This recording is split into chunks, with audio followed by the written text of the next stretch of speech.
तर नमस्कार मंडळी, मी तुमचा मराठमोळा व्लॉगर आज तुम्हाला घेऊन चाललो आहे दातेगडला। या व्हिडिओच्या माध्यमातून तुम्ही दातेगडची पूर्ण सफर बघणार आहात। तर आजचा जो प्रवास आहे तो पूर्णपणे ग्रुप ट्रॅव्हल असणार आहे आणि सोबत असणार आहेत नितेश, प्रणव आणि यश।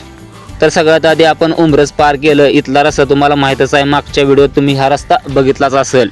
तर उमरस पार केला आणि थेट कराडकडे घुसलो। कराडमध्ये गेल्यानंतर या आमच्या गँगची शाळा ही सुटलीच होती आणि नितेश, यश आणि प्रणव या तिघांना घेऊन 2 गाड्यांवर डायरेक्ट गाठलं मल्हारपेठ। तर सगळ्यात आधी मल्हारपेठ पार करा कराडमधून किंवा डायरेक्ट मल्हारपेठला या। मल्हारपेठला आल्यानंतर थेट तुम्हाला जायचं आहे पाटणला। पाटणला आल्यानंतर तुम्हाला इथला रस्ता थोडासा खतरनाकच बघायला भेटेल बघा, कारण इथं धुळीचं चांगलं साम्राज्य उभारलं गेलं आहे। हा प्रश्न तुमच्या पुढे मांडावासा वाटला, कारण हा जरा दुर्लक्षित भाग वाटतो मला। आणि पाटणमध्ये आल्यानंतर तुम्हाला दातेगडकडे निघायचं आहे। दातेगड पाटणपासून जवळपास 4 ते 4.5 किलोमीटर आहे आणि चांगलीच खडी चढाई आहे बघा, म्हणजे वळणाचा रस्ता आणि खडा चढ आपल्याला आज पार करायचा आहे। या रस्त्यावर बऱ्यापैकी चांगली गाडी असेल तर उत्तमच, किंवा तुम्ही थोडं हळूहळू पण इथं येऊ शकता। तर आपल्याला सगळ्यात आधी वर गेल्यानंतर सुंदरगड बघायला मिळतो आणि सुंदरगड आणि दातेगड एकमेकांशी जोडले गेले आहेत, म्हणून या गडाला सुंदरगड पण म्हणतात आणि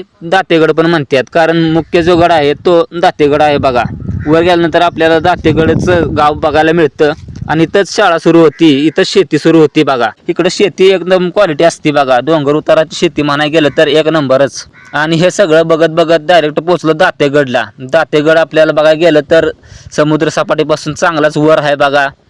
तर मंडळी हो बघा दातेगड, आता यावर आपण ट्रेकिंग सुरू करत आहोत, चला मग।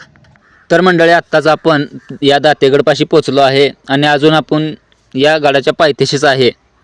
आत्ताच आम्ही ट्रेकिंग सुरू केली आहे आणि अशा घनदाट झाडीतून लाल मातीच्या पाऊलवाटेने आपल्याला वर पोहोचायचं आहे। वर दिसणारा बुरुज आपल्याला गडावरती येण्यासाठी अजूनच प्रेरित करत असतो। नवीन ट्रेकरसाठी, नवीन पर्यटकांसाठी हा गड मध्यम अशा चढाईचा आहे, उत्तम असा गड आहे। अर्धी ट्रेकिंग करून झाल्यावर आम्ही थोडा वेळ थांबलो आणि इथला परिसर बघितला। हिरवळ आणि बाकीचे गड आपल्याला अशा पद्धतीने दिसतात आणि गडावर आल्यानंतर काहीसा असा भाग दिसतो।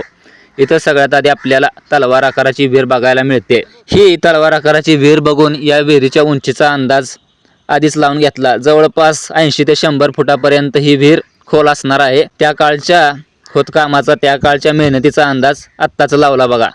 पोरांनी फोटो काढले आणि म्हटलं आता इथला बाकीचा गड एक्सप्लोअर करावा आणि त्यानंतर ह्या विहिरीत उतरून बघावं। इथला गड पाहताना आपल्याला इथं सर्रास लाल माती आणि बेसाल्ट खडक बघायला मिळतो आणि हा आहे तलवारीच्या मुठीचा भाग, म्हणजे ही एक पूर्ण तलवार दिसावी या हिशोबाने हिला खोदलं गेलं आहे। हा भाग बघून झाला आणि पुढे गेल्यानंतर आपल्याला इथलं काही अवशेष बघायला मिळतात। आता हे इमारतीचे अवशेष निम्मेच बनवले गेले आहेत का ढासळले गेले आहेत याचा काही अंदाज नाही, पण इथं जवळपास धान्य कोठार किंवा निवासस्थान असावा असं वाटतंय। तुम्हाला काय वाटतं कमेंट करून नक्की सांगा। दातेगडवर 3 ते 4 बुरुज पण आहेत आणि ते बुरुज आपल्याला बऱ्यापैकी शिल्लक तर बऱ्यापैकी ढासळलेले पण बघायला मिळतात। इथून बराचसा प्रदेश हा बघता येतो। खाली असलेली हिरवळ आणि बाकीचे गड पण आपल्याला इथूनच दिसतात। तर मंडळी या दातेगडवर असलेली ही तलवार आकाराची विहीर आपण बघायला आता खाली उतरत आहोत आणि इथून खाली जाताना आपल्याला जवळपास 50 ते 70 पायऱ्या उतरायच्या आहेत। पायऱ्या ज्या आहेत त्या लहान मोठ्या आकाराच्या आहेत। यासाठी कारण जास्त दम लागू नये म्हणून तुम्ही छोट्या पायऱ्या पण घेऊ शकता आणि मोठ्या पायऱ्यांचा वापर करून लवकर खाली पण उतरू शकता। खाली गेल्यानंतर आपल्याला इथले सगळ्यात आधी तलवार आकाराची विहीर तलवार आकाराची कशी दिसते हे बघायचं होतं, म्हणून बघितलं।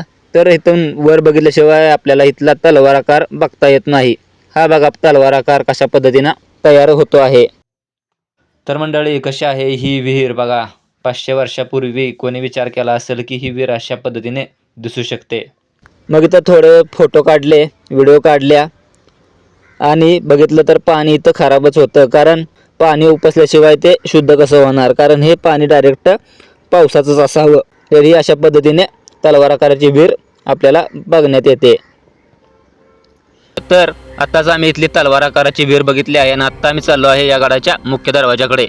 तर मंडळी 1660 ते 1670च्या सुमारास हा गड जो आहे तो मुघलांच्या आणि आदिलशाहीच्या ताब्यात होता आणि 1673च्या सुमारास छत्रपती शिवाजी महाराजांनी हा गड आपल्या ताब्यात राजनीती आणि गनिमी कावा करून घेतला. कारण हा गड जो आहे तो पाटणखोराकडे लक्ष ठेवण्यासाठी म्हणा किंवा संरक्षणाच्या दृष्टीने म्हणा अति महत्त्वाचा होता. त्यानंतर छत्रपती शिवाजी महाराजांनी शिर्के घराण्याकडे या गडाची सुरक्षा सोपवली, म्हणजेच इथं सैन्य छावण्या उभारण्याचं काम त्या काळी झालं होतं. तर मंडळी हा आहे दातेगडचा मुख्य दरवाजा आणि इथं तुम्हाला श्री गणेशाची आणि श्री हनुमंताची मूर्ती बघायला मिळते. कातळात कोरलेल्या मूर्त्या आहेत आणि अत्यंत सुबक अशा या मूर्त्या आहेत.